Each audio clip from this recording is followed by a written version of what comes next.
പറയുന്നത് എനിക്ക് മനസ്സിലാവുന്നുണ്ട്. പക്ഷേ എന്നെ അങ്കിളൊന്നും മനസ്സിലാക്കണം. എനിക്കിതൊന്നും ശരിയാവില്ല. അരുൺ, ഇവിടെ അരുണിന്റെ സ്വാതന്ത്ര്യത്തിന് എന്തെങ്കിലും കുറവുണ്ടാവുമെന്ന് കരുതിയാണെങ്കിൽ പേടിക്കണ്ട. അതൊന്നുമല്ല സ്നേഹ. വേണ്ട, ഈ വിഷയത്തെക്കുറിച്ച് കൂടുതൽ സംസാരിക്കണ്ട. അതിനിടയിൽ എന്തെങ്കിലും ഒരു വാക്ക് മോശമായി പോയാൽ പിന്നെ നമ്മളെല്ലാവരും വിഷമിക്കും.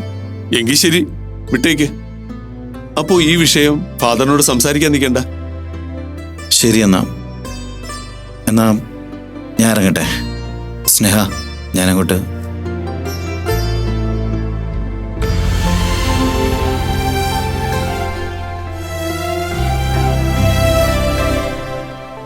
അച്ഛാ, സാരമില്ല, അതൊരു ചെറിയ പ്രതീക്ഷയായിരുന്നു.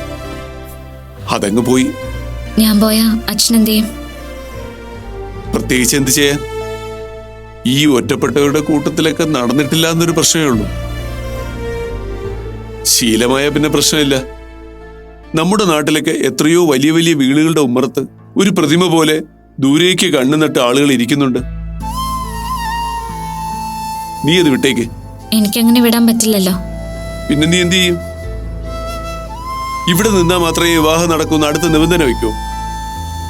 ആവശ്യമില്ലാത്ത കാര്യത്തെക്കുറിച്ച് സംസാരിക്കരുത്. ഇനി അരുണിനോട് ഇതിനെക്കുറിച്ച് സംസാരിക്കാനും പോകരുത്. ഇത്രയും നാള് ഞാൻ അച്ഛനൊരു സമാധാനവും തന്നില്ല. വിവാഹത്തോടെ പൂർണ്ണമായി ഇവിടുന്ന് പോവുകയും ചെയ്യും. എന്നെക്കൊണ്ട് ഒരു ഉപകാരവും ഇല്ല, അല്ലേ അച്ഛാ? ആര് പറഞ്ഞു? അച്ഛനെന്ന പദവി എനിക്ക് സമ്മാനിച്ചത് നീയല്ലേ?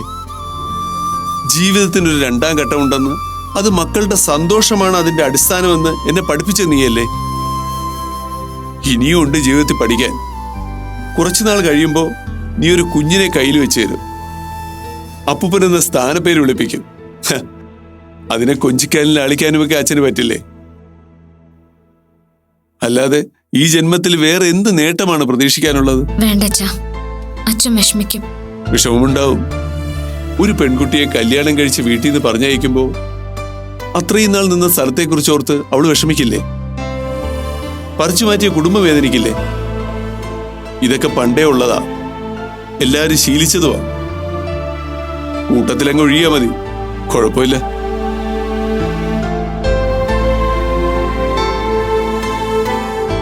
രംഗനാഥൻ പറഞ്ഞതിൽ വലിയൊരു കുഴപ്പം എനിക്ക് തോന്നുന്നില്ല.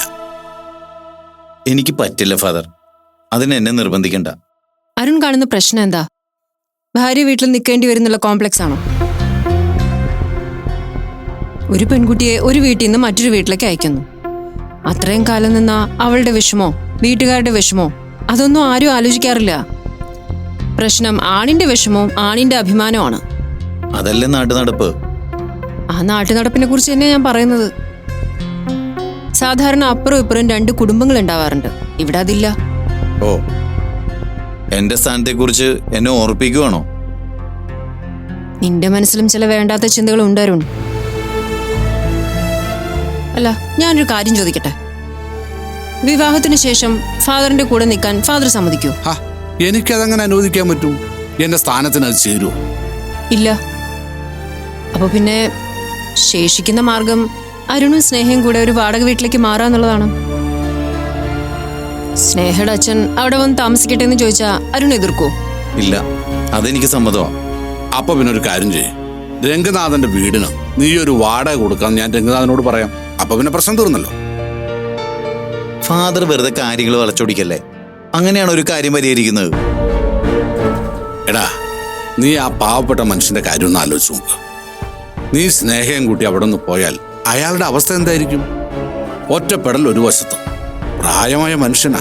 എന്തെങ്കിലും ഒന്ന് സംഭവിച്ചാ ഒന്ന് ചെന്ന് നോക്കാൻ ആരടാ ഉള്ളത്? അരുൺ, ജീവിതത്തിൽ ആ മനുഷ്യൻ ഒരുപാട് കഷ്ടപ്പെട്ടിട്ടുണ്ട്. കഷ്ടപ്പെടുന്നവരൊക്കെ ചിന്തിക്കുന്നത് എന്തെങ്കിലും ഒരു നല്ല കാലം ഉണ്ടാവുന്ന.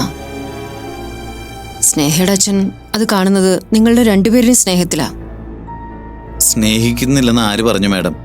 സ്നേഹയുടെ അച്ഛനെ എനിക്ക് ഇഷ്ടമാണ്, റെസ്പെക്റ്റ് ആണ്. പക്ഷേ എന്തായാലും ഞാനൊരു കാര്യം പറയാം. രംഗനാഥൻ ഒറ്റയ്ക്കാവാൻ ഞാൻ സമ്മതിക്കില്ല. ഞാൻ പറഞ്ഞ അയാൾ ആ വീടും പറമ്പും വിൽക്കും. എന്നിട്ട് നീ എങ്ങോട്ടാ പോകുന്ന വെച്ചാ അയാളെ കൂട്ടിക്കോ. അതിനേക്കാളൊക്കെ സിമ്പിൾ അല്ലേ അരുൺ നീ നിന്റെ മനസ്സിൽ ചിന്തയൊക്കെ മാറ്റിവെക്കുന്നത്? ഇനി മുതൽ അവിടെയാണെന്ന് അങ്ങോട്ട് ചിന്തിച്ചാ പോരെ? എടാ, ഈ കടമയെന്ന് പറയുന്നത് നമ്മൾ സന്തോഷത്തോടെ ചെയ്തു തീർക്കേണ്ട ഒന്നാണ്.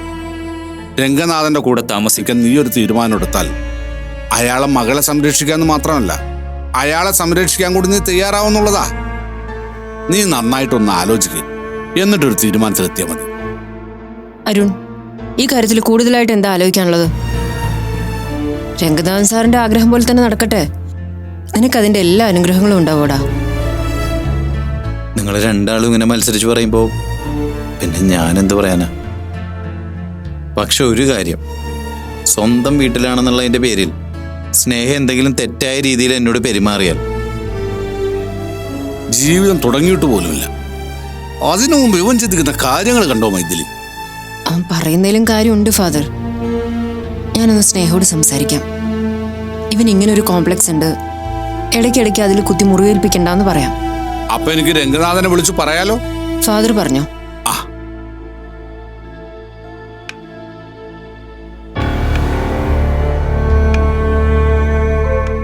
നീ വിഷമിക്കണ്ടടാ.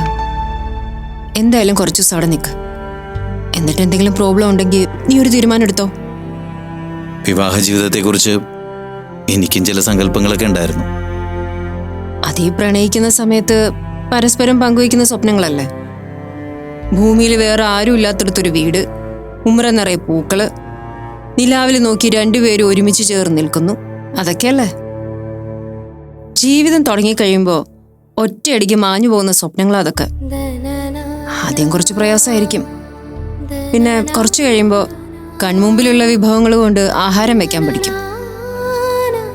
സ്വപ്നങ്ങളും യഥാർത്ഥ ജീവിതവും തമ്മിൽ ഒരുപാട് വ്യത്യാസമുണ്ടടാ. ഒറ്റ കാര്യം ശ്രദ്ധിക്കേണ്ടത്, ജീവിതത്തിൽ നിന്ന് തർക്കങ്ങളൊക്കെ ഒഴിവാക്കുക, സന്തോഷം ഇരട്ടിപ്പിക്കാൻ നോക്കുക, സങ്കടങ്ങൾക്ക് അധികം ആയുസ് കൊടുക്കാതിരിക്കുക. വേണമെങ്കിൽ നിനക്ക് ചോദിക്കാം, ഇതൊക്കെ മാമിന്റെ ജീവിതത്തിൽ നടന്നില്ലല്ലോ എന്ന്. ചിലർക്കെല്ലാം ഒത്തുവരും, ചിലർക്ക് തൊടുന്നതൊക്കെ പ്രശ്നങ്ങളായിരിക്കും. ദാമ്പത്യം എന്നത് ചെറിയൊരു വാക്കാ, പക്ഷെ അതിന്റെ ആഴം നീന്തി കടക്കുന്നവർക്കേ അറിയാൻ പറ്റൂ.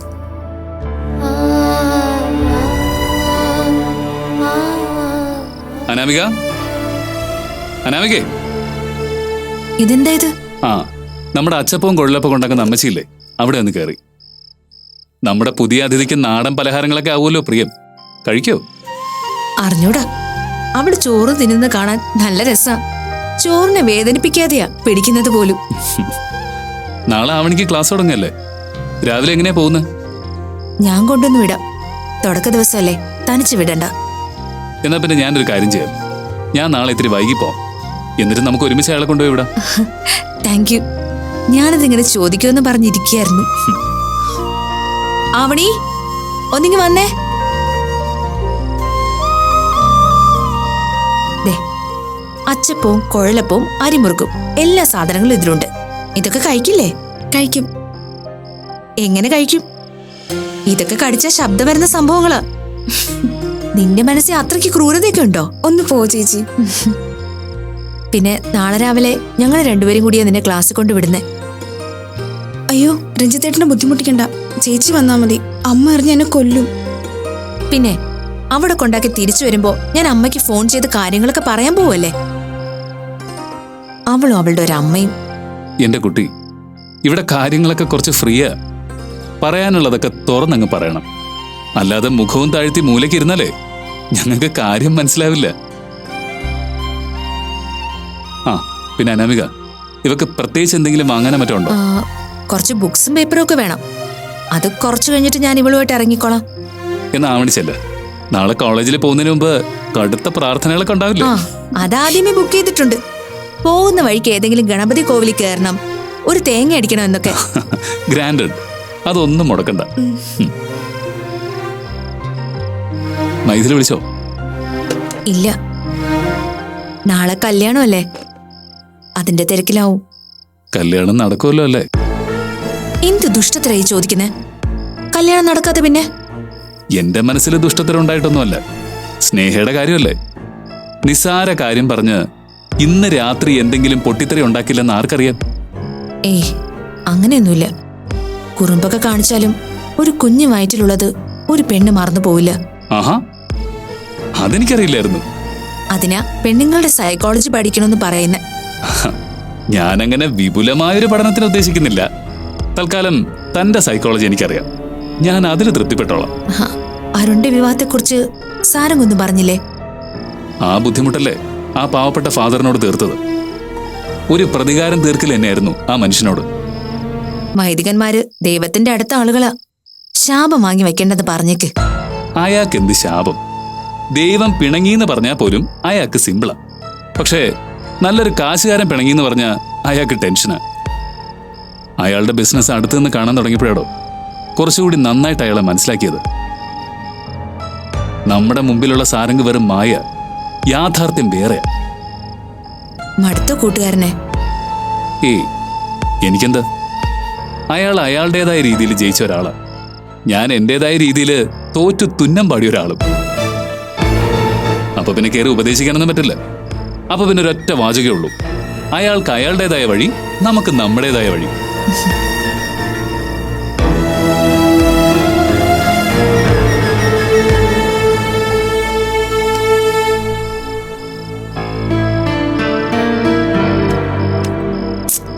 ഫാദർ എന്തീ ചെയ്യുന്നത്? നിന്റെ സാധനങ്ങളൊക്കെ അടക്കി പറക്കി വെക്കും, കണ്ടാലും അറിഞ്ഞൂടെ? നാളെ നിനക്ക് അങ്ങോട്ട് കൊണ്ടുപോകേണ്ടതല്ലേ?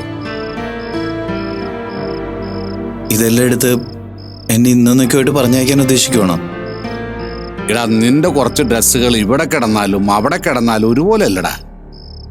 അത് തന്നെ എനിക്ക് തിരിച്ചും ചോദിക്കാനുള്ളത്. ഭാര്യ സമേതം കൂടെ താമസിക്കാനല്ലേ വിലക്കുള്ളൂ. എനിക്ക് തനിച്ചു വന്ന് നിൽക്കാലോ. ഡേ, ഇതൊക്കെ ഇപ്പൊ പറയും. കുറച്ചാൾ കഴിയുമ്പോ നിന്നെ എനിക്കൊന്ന് കാണണമെങ്കിൽ ഞാനൊരു 10 വിളിയെങ്കിലും വിളിക്കേണ്ടി വരും.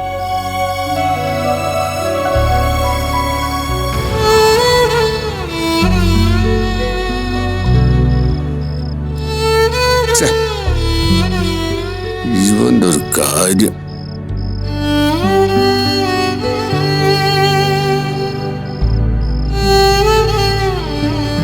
നീ എന്താടാ പെട്ടെന്ന് ഇനി പോകുന്നത്?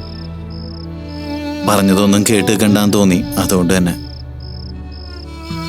എന്നെ ഫാദറിനൊന്ന് കാണണമെങ്കിൽ 10 കോള് വിളിക്കേണ്ടി വരുമല്ലേ? അത്രയ്ക്ക് നന്ദിയില്ലാത്തവനാണോ ഞാൻ? ഇത്രയും കാലം കൂടെ നിർത്തിയിട്ട് അവസാനം ഒരു സർട്ടിഫിക്കറ്റ് എഴുതി തന്നു കൊള്ളാം. എടാ, നീ ഒരു പുതിയ ജീവിതം തുടങ്ങാൻ പോവാണ്.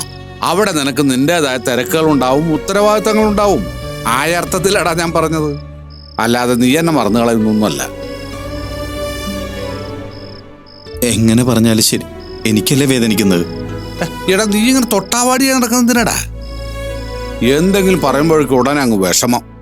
എനിക്ക് ഇത് കേൾക്കുമ്പോഴാ. ഞാനൊരു കാര്യം ചോദിച്ചാ ഫാദർ സത്യം പറയോ? ചോദിക്കടാ. പെട്ടെന്ന് ഞാൻ ഇവിടെ നിന്ന് ഇല്ലാണ്ടാവുമ്പോ വിഷമിക്കില്ലേ? ചോദിച്ചതിന് ഉത്തരം പറ. പിന്നെ വിഷമം തോന്നില്ല എന്ന് ഞാൻ പറഞ്ഞ അത് കളവാ. ഇതുവരെ എൻ്റെ എല്ലാ ചലനങ്ങളിലും നീ എനിക്കൊരു തുണയായിരുന്നു. രാവിലെ എണീക്കുമ്പോൾ നിന്റെ മുറിയിൽ വന്ന് നോക്കാം, നീ സമാധാനമായിട്ട് ഉറങ്ങുന്നത് കാണുമ്പോൾ എനിക്കൊന്ന് സന്തോഷിക്കാം. അടുക്കളയിൽ എന്തെങ്കിലും പാചകം ചെയ്യുമ്പോൾ അത് നിനക്ക് വേണ്ടി കൂടിയാണല്ലോ എന്ന് ചിന്തിക്കാം. അങ്ങനെ ചെറിയ ചെറിയ വിഷമങ്ങളൊക്കെ ഉണ്ട്. എന്റെ ജീവിതം അങ്ങ് നീണ്ടു നിവർന്ന് കിടക്കൂലടാ. അതിനിടയ്ക്ക് ചില ഓളങ്ങള്, കുത്തൊഴുക്കുകള് ഒക്കെ ഉണ്ടാവും.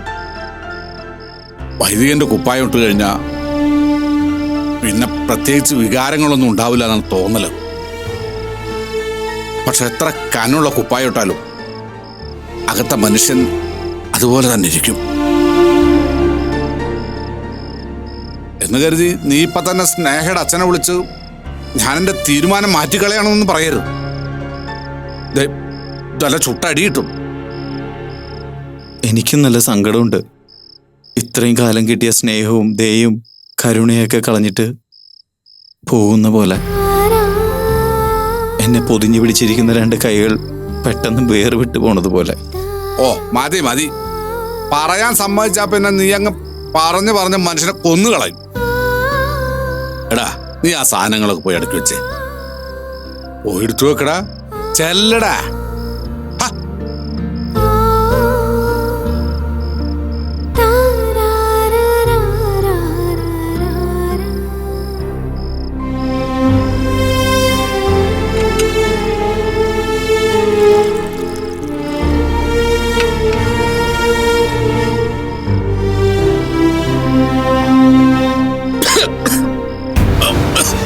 ഫാദർ ഫാദർ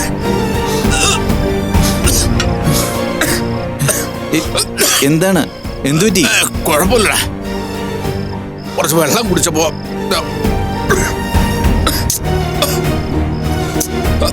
കുഴപ്പമില്ല കുഴപ്പമില്ല. ഇങ്ങനെ എന്തെങ്കിലുമൊക്കെ സംഭവിക്കുന്നത് ഞാൻ ഇല്ലാത്തപ്പോഴാണെങ്കിലോ? നീയില്ലാത്തപ്പോ സംഭവിക്കും, പക്ഷെ ദൈവമില്ലാത്തപ്പോ സംഭവിക്കില്ലല്ലോ. ആരുമില്ലാത്തവർക്ക് ദൈവം ഉണ്ടടാ. ആരും നോക്കാത്തവരെ ദൈവം നോക്കിക്കോളും. സ്നേഹയുടെ അച്ഛനെ കുറിച്ചൊക്കെ പറയാൻ എല്ലാവർക്കും 100 നാവായിരുന്നു. സത്യത്തിൽ ഇപ്പൊ ആരൊറ്റപ്പെട്ടു പോയത്? ഫാദർ അല്ലേ? എനിക്ക് പ്രേമവും കല്യാണവും ഒന്നും വേണ്ടായിരുന്നു. ആയുസ് മുഴുവൻ ഫാദറിന്റെ കൂടെ നിന്നാ മതിയായിരുന്നു. ഉള്ളിൽ ഈ തോന്നലുണ്ടാവുക, ഒന്ന് വന്ന് കാണുക, വിശേഷം അന്വേഷിക്കുക, അതൊക്കെ തന്നെ ധാരാളമാണ്. ഞാൻ അവിടെ നിന്നോളാം ഫാദർ. പക്ഷെ ഞാൻ എനിക്ക് തോന്നുമ്പോ ഇവിടെ വന്ന് ഫാദറിന്റെ കൂടെ നിൽക്കും.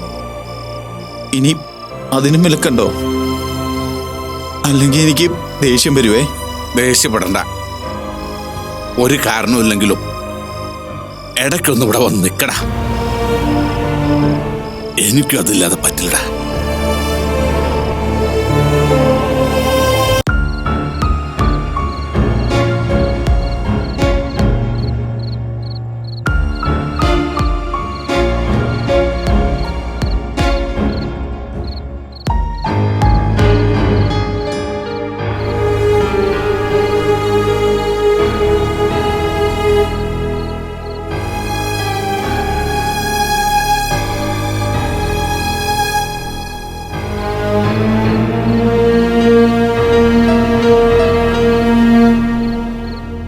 ഉള്ളിൽ വല്ലാത്ത വേദന തോന്നുമ്പോൾ ഒറ്റയ്ക്ക് നിൽക്കുന്നത് ഒരു പരിഹാരമാണ്. ആർക്കാ വേദന? നഷ്ടപ്പെടുന്നവർക്ക്. എന്ത് നഷ്ടം? പറഞ്ഞറിയിക്കേണ്ട കാര്യമല്ലല്ലോ. നാളത്തെ വിവാഹം ഡോക്ടർ മൈത്രിക്ക് അത്ര ഇഷ്ടപ്പെട്ട കാര്യമാണോ? ഇത്രയും നാണം കെട്ടൊരു ചോദ്യം സാരംഗ് അല്ലായിരുന്നു എന്നോട് ചോദിക്കുന്നതെങ്കിൽ ഞാൻ എന്ത് ചെയ്യായിരുന്നു എന്നാണ് ഞാനിപ്പോ ചിന്തിക്കുന്നത്. ചിലപ്പോ എന്റെ നിയന്ത്രണം പോലും എനിക്ക് നഷ്ടപ്പെട്ടു പോയേനെ. വിവാഹം നടത്താനുള്ള സിൻസിയറിറ്റി എന്നെ പറഞ്ഞ് ബോധ്യപ്പെടുത്താൻ ശ്രമിക്കുകയാണോ? അതിന് ഞാൻ ഒരിക്കലും ശ്രമിക്കില്ല. കാരണം കണ്ണ് മൂടിക്കെട്ടിരിക്കുന്ന ആളുടെ മുന്നിൽ എന്ത് ചെയ്തിട്ട് ഒരു പ്രയോജനമില്ല. പിന്നെ ആ കുട്ടികൾ തമ്മിലുള്ള നാളത്തെ വിവാഹം ഞാൻ ആഗ്രഹിച്ചതാ.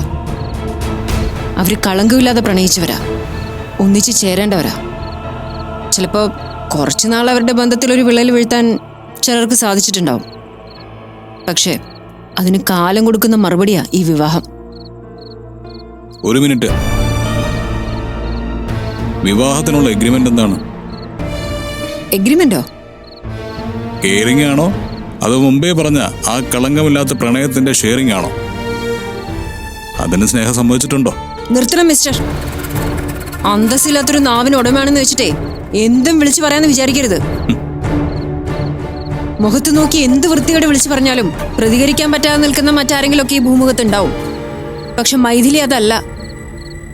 ഇത്രയും നാണം കെട്ട രീതിയിൽ നിങ്ങൾക്ക് എങ്ങനെ ഇങ്ങനെയൊക്കെ സംസാരിക്കാൻ പറ്റുന്നത് സാരംഗ്? അച്ഛനും അമ്മയൊക്കെ നല്ല യോഗ്യതയുള്ളവരാണല്ലോ, എന്നിട്ട് മോൻ മാത്രം എന്താ ഇങ്ങനെ ആയിപ്പോയെ? ഇതുവരെ പറഞ്ഞതിനോട് ചേർത്ത് ഇനി ഒരു വാക്ക് പറഞ്ഞ സാരംഗ്, ഞാൻ ചിലപ്പോ പലതും മറന്നുപോകും. നിങ്ങളുടെ പൊസിഷൻ പോലും. ഉന്നതമായ ചില സൗഹൃദങ്ങള് ഈ അടുത്ത് തുടങ്ങിയിട്ടുണ്ടല്ലോ. അവരെ അളക്കുന്ന കൂട്ടത്തില് എല്ലാ സ്ത്രീകളെ അളക്കാൻ നോക്കരുത്, തെറ്റിപ്പോവും. അന്തസ് എന്നൊരു വാക്ക് ജീവനോട് ചേർത്ത് പിടിച്ച കുറെ സ്ത്രീകളുണ്ട്. ഇങ്ങനെ ചിന്തിക്കുന്നവരുടെ മുഖത്ത് ചിലപ്പോ അവര് കാർക്കിച്ച് തുപ്പിപ്പോവും.